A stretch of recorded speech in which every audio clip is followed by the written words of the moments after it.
Hey guys, what is going on? So I wanted to make this video as kind of a guide for people who want to get better at the overhead press, but don't want to spend a lot of time doing it, because that is me. I have not spent a lot of time with the overhead press, but I've improved a lot on my technique. And I have some training methods that I think are effective as well. But some of these tips that I'm about to mention have improved people's overhead press pretty dramatically in a short period of time. A lot of people come to me, hey, can I work on my form? We fix it and they improve tremendously, because I think overhead press is one of those lifts that is largely just technique. So I'm going to focus on that, and then I'll talk a little bit about some training methods as well. But again, at the end of the day, I'm not somebody who does this lift very much. I'm not a strongman competitor who can overhead press 300 plus pounds, but I can do 275, which I think is pretty good for somebody who doesn't spend a lot of time doing it. And again, primarily technique. So I'll talk about those methods that you can use to improve it. So the first one, this is the number one thing that I recommend to people. It's a very quick fix. I can very easily, see if this is something that they're doing. It's just bringing your grip in. So not to get too much into, the difference between skeletons and stuff like that. And, I know some people who can overhead press more with the wider grip. I know somebody who can overhead press 350 pounds, which is insane. And he has a pretty wide grip. So, obviously varies from person to person, but what I've found is there is a dramatically higher percentage of people who perform the overhead press better with a close grip relative to something like bench press. So you still see those outliers of people who can bench more close grip than they can with a wider grip, but it's pretty rare, right? I'm sure a lot more people are familiar with that percentage, or seeing people like that in real life. It's pretty rare. Whereas with overhead press, it seems it's almost more common to perform the lift better with a closer grip. At least that's what I've noticed. And so that's a very quick fix. And the way that I like to think about it is just you want to stack your joints. Okay, so for me, it obviously depends on how much you tuck your elbows as well. So if I were to grab the bar in this position, if I tuck my elbows really in, then that is me stacking the joints. Whereas if I am grabbing it here and I have my elbows flared out like this is not stacked. My wrist is all the way in here, my elbow's all the way out here. So you can obviously manipulate this. You can tuck a little bit more or less depending on what's comfortable for you. Obviously, again, everybody's skeleton and everything like that is going to be different. The length of their arms, everything like that. So find out what works for you. But I found that people dramatically overestimate how wide they need to go. And if you just think about stacking and slowly bringing your grip in, that's really going to benefit a lot of people. And that's, again, been the tip that has helped the most people just like instantly put weight on the bar. Maybe they couldn't hit something for 1 rep max. They do that and all of a sudden they're able to do it for 5. I've seen it happen quite a few times. So don't underestimate that. I personally put 2 fingers in the smooth. And, this is just based on the barbells that I use. Some people have different barbells where like the smooth and the knurling start and end at different places. I don't really know barbells all that well, but I do 2 fingers in the smooth. Don't try and replicate that. Do what works for you. But for me, that's a very narrow grip. And that's what works for me. So that's the first tip. I think that's going to help the most people very easily. The second one is a little bit harder to nail because it's harder to do with heavier loads. And that is not pushing the weight out, but instead pushing it behind your head. Thinking of that as kind of the cue. So this is going to be the one that is going to trip the most people up when it comes to doing like a 1 rep max, for example. Some people can maintain pretty good form when they use, 80%, 90% of their 1 rep max. But as soon as it becomes like a 1 rep max, they're really trying to push the weight and they end up pushing it out in front of them. And once you're in that position, you're basically toast, assuming it's a high load relative to your 1 rep max. If it's like a small percentage, then you can probably just muscle that up and manhandle it, but that's not what we're looking at. We're looking at improving our 1 rep max. So how do you fix this? Well, the way that I like to think about it is that your head is the obstacle that you have to overcome, okay? So people are naturally not going to want to clip their chin if they have the bar here. They're not going to want to clip it, mess their chin up, and so they naturally avoid their head. And so therefore they push the weight out, try not to hit their head, and then they're out here. I think that's just a natural response that we have, and we have to train ourselves to not do that. So a way that we can do that is we can kind of tuck our chin in a little bit. I don't even consciously do this, but maybe some people are pushing their neck out a little bit. Definitely don't want to do that. If anything, tuck it in. And the way that I like to think about it is I exaggerate my head movement. So I have my chin and everything kind of tucked out here, And then as soon as I can kind of clear that area where I'm going to clip it with the bar, as soon as I clear that, then I emphasize kind of pushing my head out.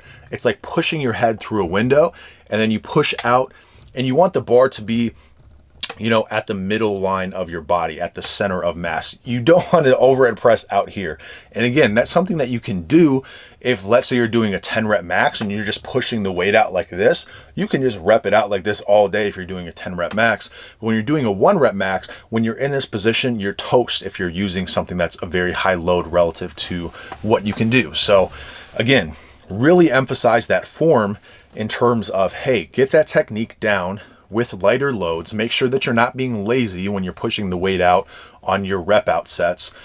And then really emphasize, in my opinion, doing like speed work and really trying to overemphasize that head movement, so that once you add weight to the bar and that intensity goes up, then you'll be able to maintain that form. It'll become second nature.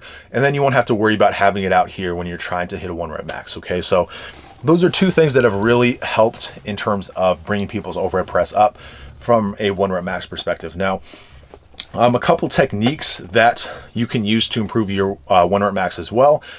This is going to vary depending on what's comfortable for you, but some people are going to want to start, you know, having the bar higher up. So this could mean that they're not actually clipping their chin. They don't have to worry about that, and they can simply just push back from the jump. Now, I personally don't overhead press this way, but I'm sure if I were to get used to that technique, I could probably press more pounds, but that's just not how I do it. I like to start down here, have a full range of motion. But if you want to start here, that's totally fine.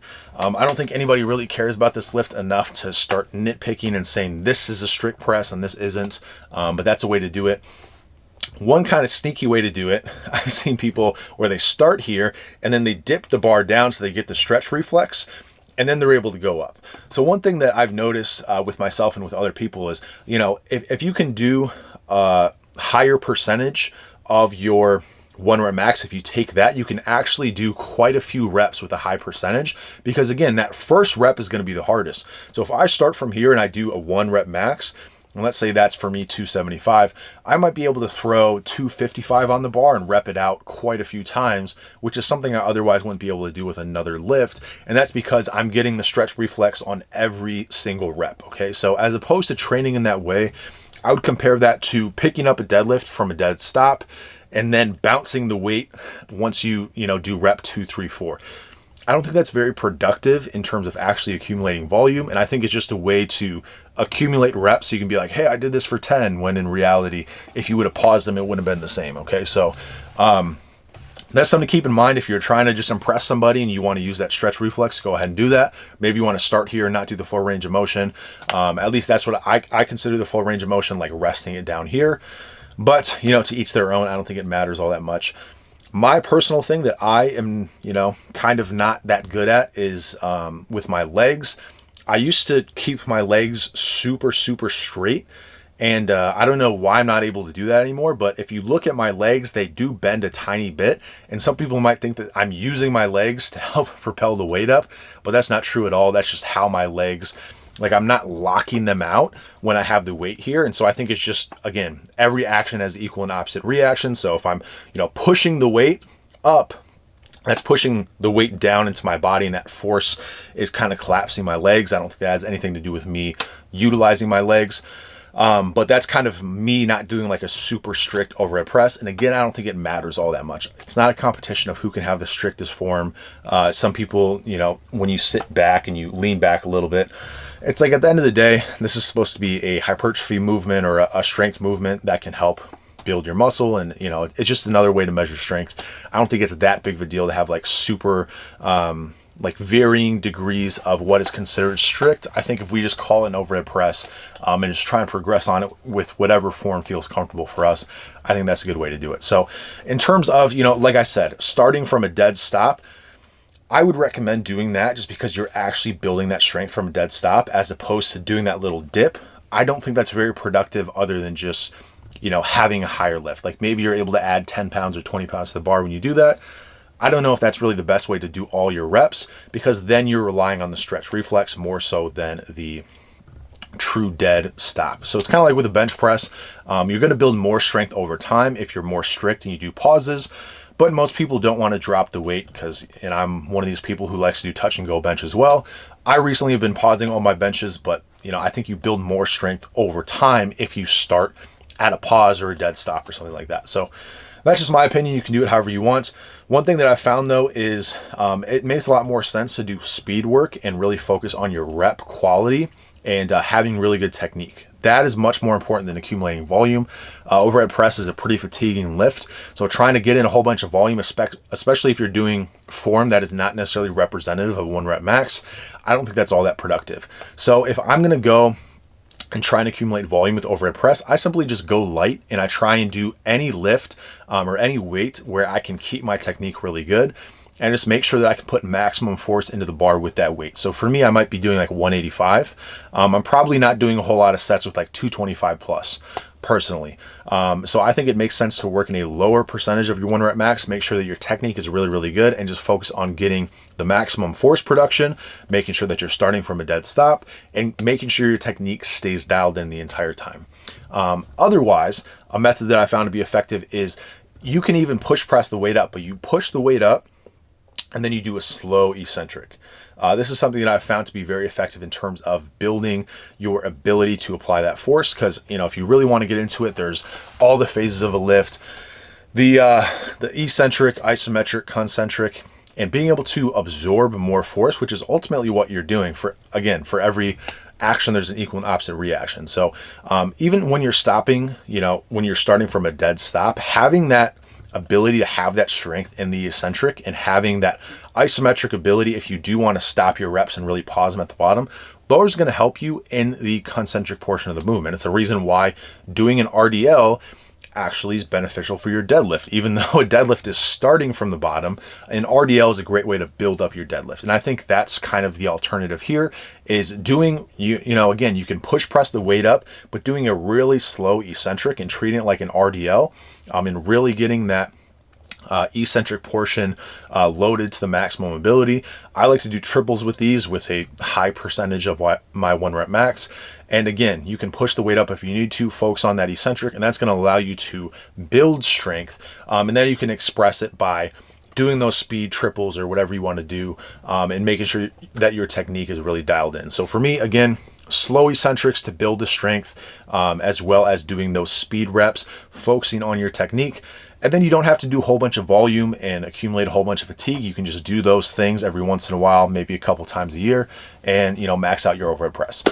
Anyway, I think that's it in terms of what I think is effective. Now, again, this is not a lift that I do all that much, and that's why I think these are helpful tips, because this is not coming from somebody who's in strongman and doing this lift all the time. This is just me flirting with overhead press workouts for a little bit and then just kind of doing other stuff. So anyway, that's all I got to say about that. I'll keep you updated and I'll talk to you soon.